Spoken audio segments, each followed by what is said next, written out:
Big TV భక్తి సమాచారం WhatsApp ఛానల్లో జాయిన్ అవ్వండి. అన్ని విశేషాలు ఎప్పటికప్పుడు తెలుసుకోండి. కోడి పందాలు జరిగిన రాత్రి ఏం జరుగుతుంది ఎంతమందికి కూడా తెలుసా తెలియదా? సో చాలామందికి వీటికి అవగాహన లేదు. రాత్రి పూట కోడి పందాలు జరిగిన స్థలంలో నిశాచరులు తిరుగుతాయి. అంటే ఏంటి నిశాచరులు వస్తారంటే ఎవరు తెలుసా మీకు? సో కోడి పందాలు జరిగిన తర్వాత ఒక కోడి ఇంకో కోడి ఈ రెండు కూడా కొట్లాడుకునే ఒక యుద్ధ వాతావరణం అక్కడ జరిగింది. సో ఒకదానికొకటి పొడుచుకొని చనిపోవచ్చు, రెండు చనిపోవచ్చు, ఒకటి చనిపోవచ్చు, దాని రక్తపాతం చెందొచ్చు. అందరూ ఉదయం నుంచి సాయంత్రం అన్నీ అయిపోయిన తర్వాత వెళ్ళిపోతారు. Right, okay. రాత్రిపూట కుక్కలు వస్తాయి, అక్కడికి పిల్లులు వస్తాయి, గబ్బిలాలు వస్తాయి. సో ఇవన్నీ ఆ భూమిని నాకుతాయి. సో అది ఎంత బ్యాడ్ ఎనర్జీ, ఇది first thing. And second thing ఏంటంటే ఈ రక్తం ఎప్పుడైతే భూమి లోపలికి ఇంకిపోయిందో, అర్థమైందా? ఇంకిపోయిందో, రైట్, ఓకే. ఇదంతా తతంగం అంతా జరిగిపోయింది.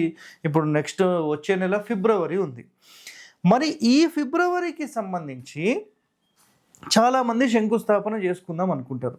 మరి అలాంటి రక్తపాతం జరిగిన స్థలంలో ఆ కోడి రక్తం ఎక్కడైతే ఉందో అదే స్థలంలో మీరేం చేస్తారంటే శంకుస్థాపనకు సంబంధించి మొదలు పెడతారు. రైట్, శంకుస్థాపన చేద్దామని ఆ ప్లేస్లో శంకుస్థాపన పెట్టేశారు. దాని తర్వాత నీళ్లు పోసారు, పూజ చేశారు, అన్నీ అయిపోయినాయి. అంటే ఈ నీటితో పాటు కూడా ఈ రక్తం కూడా దాని మీద తడిసినప్పుడు అలాంటి నేలపై మీరు ఇల్లు కడితే అది యుద్ధ వాతావరణం లాగా ఉంటుందా ఉండదా మీరు అర్థం చేసుకోండి. ఇక్కడ చెప్పాలనుకుంటుంది ఏంటంటే, సార్ ఒక ఇల్లు కట్టిన తర్వాత మాకు ఆటోమేటిక్గా ఎందుకో ఇదంతా చాలా ఇబ్బందికరంగా అయిపోయింది. ఎప్పుడూ ఇంట్లో మనస్తాపాలు ఉంటాయి, పోట్లాటలు ఉంటాయి. సో వీటికి సంబంధించిన కన్ఫర్మేషన్ కూడా మన శ్రీధర్ గారిని అడిగినప్పుడు ఈ పాయింట్ చెప్పారు ఆయన. సో ఆ పాయింట్ ఈ పాయింట్ మనం రక్తపాతానికి సంబంధించిన వీడియో ఇదంతా క్యాలిక్యులేట్ చేస్తే, సార్ ఇట్లాంటివైతే నేను అబ్జర్వ్ చేశానని చెప్పేశారు ఆయన. సో నిజంగా 10 మంది బాగుండాలని ఎంత మంచి రహస్యం మీ అందరికీ చెప్తున్నాము. సో శుద్ధి ఎలా చేయాలో కూడా ఇదే వీడియోలో నేను చెప్పాను. సో పూర్తి వీడియో అనేది చూడండి, ఓకే. యుద్ధ భూమిలో ఇల్లు కడితే యోగిస్తుందా? సో సార్ యుద్ధ భూమి ఏంటి మరి? ఈ కాలంలో ఈ మాటలు ఎక్కడి నుంచి వచ్చినాయి? సంక్రాంతి స్పెషల్ ఎపిసోడ్ అండి ఇది. సో మన తెలుగు వారందరికీ కూడా సంక్రాంతి శుభాకాంక్షలు. అయితే ఇక్కడ ఒక మెయిన్ ఇంపార్టెంట్ పాయింట్ అండి, సంక్రాంతికి సంబంధించి చాలామంది కూడా కోడి పందాలు ఆడతారు కదా. సో ఈ కోడి పందాలు ఆడడం ద్వారా కూడా ఒక వాస్తు దోషం అనేది వస్తుంది. వాయమ్మనే ఈ హరివాస్తు ఆయనకు ఏం పని పాట లేదారా బాబు, ఏంటి అసలు ఇది? కోడి పందాలకు సంబంధించి మళ్ళీ వాస్తు చెప్తున్నాడు. సార్ ముందుగా వీడియో అనేది పూర్తిగా మీరు చూడండి, చూసిన తర్వాత నాతో మాట్లాడవచ్చు. సో గతంలో నేను ఒక ఎపిసోడ్ చేశాను, రక్తపాత దోషము అని మాట్లాడాను. సో ప్రతి సంక్రాంతికి సంబంధించిన సమయంలో ఏం జరుగుతుంది అంటే, కోడి పందాలు జరిగే మూమెంట్ ఉంటుంది కదా, ఆ ప్లేస్ ఉంటుంది కదా, ఆ ప్లేస్కి సంబంధించిన వాస్తు దోషము, శల్య దోషం గురించి నేను ఈరోజు మాట్లాడబోతున్నాను. సో చాలా ఇంపార్టెంట్ వీడియో అండి.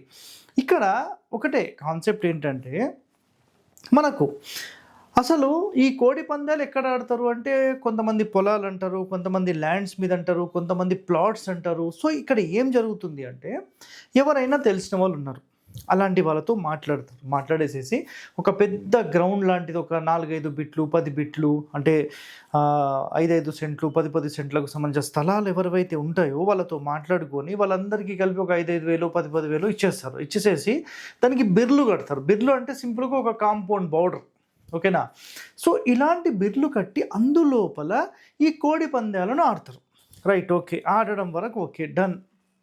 ఇప్పుడు ఇక్కడ ఏం జరుగుతుందంటే, కొంతమంది ఎవరైతే ఇల్లు కడదామని స్థలం కొన్నారో వాళ్ళు ఇల్లు కట్టలేని పరిస్థితిలోకి వెళ్ళిపోయారు. అర్థమైందా? ఏదో 10 మందికి మంచి చేయడం అనేది నిజంగా ఓకే, అది నేను ఒప్పుకుంటాను, నేను కాదని చెప్పాను. దానివల్ల మీకు ఇబ్బంది ఉండొద్దండి. ఎందుకంటే మీ జాతకంలో ఏదైనా అసలు కట్టకూడదని ఉంటే అలాంటి సందర్భంలో వాళ్ళు మీ దగ్గరికి వచ్చి ఇలాంటివన్నీ చేయడం వల్ల మీకే ఇబ్బందులు. సో పరిష్కారం ఉందా అన్నీ నేను చెప్తానండి. So total A to Z episode నేను ఈరోజు మీ అందరి కోసం చేస్తున్నాను, చూడండి. సో ఈ కోడి పందాలకు సంబంధించిన ఆట ఎప్పుడైతే జరుగుతుందో అందులో ఒక కోడి ఇంకొక కోడిని కంప్లీట్గా చంపడం కానీ లేదంటే ఆ కత్తులతో నరకడం కానీ చేసినప్పుడు వాటి యొక్క రక్తం అంటే ఈ రక్తపాతం అనేది ఆ ప్లేస్లో పడినప్పుడు అది దోషంగా మారుతుంది. అర్థమైందా? కోడికి సంబంధించి కానీ మనిషికి సంబంధించి కానీ ఏదైనా ఒక జీవి ప్రాణం తీసినప్పుడు ఆ రక్తం అక్కడ పడితే అదొక పెద్ద దోషం అండి. ఇదొక్కటి మైండ్లో పెట్టేసుకోండి చాలా క్లియర్గా. సార్ గత వీడియోస్లో నేను చెప్పాను, ఏం చెప్పానంటే రక్తపాతం గనక మీ ఇంటి లోపల జరిగితే, మట్టి లోపల జరిగితేనేమో 100% ఒక 4-5 ఫీట్ల మట్టి మొత్తం తీసేయమని చెప్పేశాను నేను. మరి ఇలాంటి పొలాల్లో జరిగినప్పుడు ఏం చేయాలి? మరి ఇది కూడా చాలామందికి ప్రశ్న ఉంటుంది కదా. సో కరెక్ట్గా గమనించండి. మీరు నిజంగా ఈ రక్తపాతం కనుక జరిగితే ఒక ప్లేస్లో ఎక్కడన్నా జరిగితే వాటి యొక్క ప్రాణం పోయిన స్థలం అండి. అది మనిషి ప్రాణమా, ఒక జీవి ప్రాణమా, ఒక ఆవు ప్రాణమా, ఒక కోడి ప్రాణమా, మేక ప్రాణమాతో సంబంధం లేదు. ఏదైనా ఒక జీవి ప్రాణం పోయిన స్థలం ప్లస్ దాని యొక్క శల్యము అంటాం. అంటే రక్తం కానీ బోన్స్ కానీ ఏవైనా కానీ దాని శల్యము అని మాట్లాడతాం. అలాంటి శల్యం అంటే ఆ రక్తం అక్కడ పడినప్పుడు, ఆ రక్తం ఆ నేలతో తడిసినప్పుడు అది ఒక వాస్తు దోషంగా పరిగణించబడుతుంది వాస్తులో. అర్థమైందా? సో మరి దీనికి పరిష్కారం ఏంటంటే చాలామంది ఇల్లు కడదామని అనుకొని అలాంటి ప్లేసెస్ కొంతమందికి ఇలా ఇచ్చి తర్వాత వీళ్ళు బాధపడిన వాళ్ళు కొంతమంది నాకు ఉన్నారండి. సో అప్పుడు నేను ఒక వీడియో చేద్దాం అనుకున్నాం కానీ కరెక్ట్గా ఈ టైంకి మన శ్రీధర్ గారు కూడా ఈ పాయింట్ లేవనెత్తారు. సో సూపర్ మంచి టైం అని చెప్పి అందరికీ కూడా తెలిసేలా సంక్రాంతి శుభాకాంక్షలతో నేను ఒక మంచి అద్భుతమైన వీడియో మీ అందరి కోసం చేస్తున్నాను. సో మ్యాక్సిమం ఇది ఆంధ్ర ప్రజలకు చాలా అద్భుతంగా ఉపయోగపడుతుందండి. అర్థమైందా? ఈస్ట్ గోదావరి, వెస్ట్ గోదావరి వీళ్ళందరికీ కూడా చాలా అద్భుతంగా ఉపయోగపడుతుంది. సో ఎవరైతే మీ స్థలాలు ఇలా ఇచ్చారో, ఇచ్చిన తర్వాత ఈ కోడి పందాలు జరిగిపోయాయి, దాని తర్వాత ఆటోమేటిక్గా రక్తపాతం జరిగింది. మీరు కరెక్ట్గా గమనించి ఎవరైతే ఓనర్స్ ఉన్నారో, ల్యాండ్కి సంబంధించిన ఓనర్స్, అలాంటి నేలలో కనీసం ఒక 4 నుంచి 5 అడుగుల మట్టి మొత్తం తీసేసి ఎక్కడైనా పాడేసేసి ఫ్రెష్ మట్టిని మళ్ళీ మీరు లెవెల్ చేసుకొని పెట్టుకోండి. ఇది అన్నిటికంటే అత్యుత్తమమైనది. అర్థమైందా? ఎందుకంటే ఒక ప్రాణం తీసిన స్థలం లేదంటే ఒకరి రక్తంతో తడిసిన నేలలో ఇల్లు కట్టుకుంటే అది ఎప్పటికీ మీకు శుభమునివ్వదు. సో నిజంగా మీ అందరూ బాగుండాలని ఎంతో ఒక మంచి అద్భుతమైన ఒక రహస్యాన్ని నేను ఈరోజు మీ అందరి కోసం పరిష్కారంతో సహా నేను చెప్తున్నానండి. అర్థమైందా?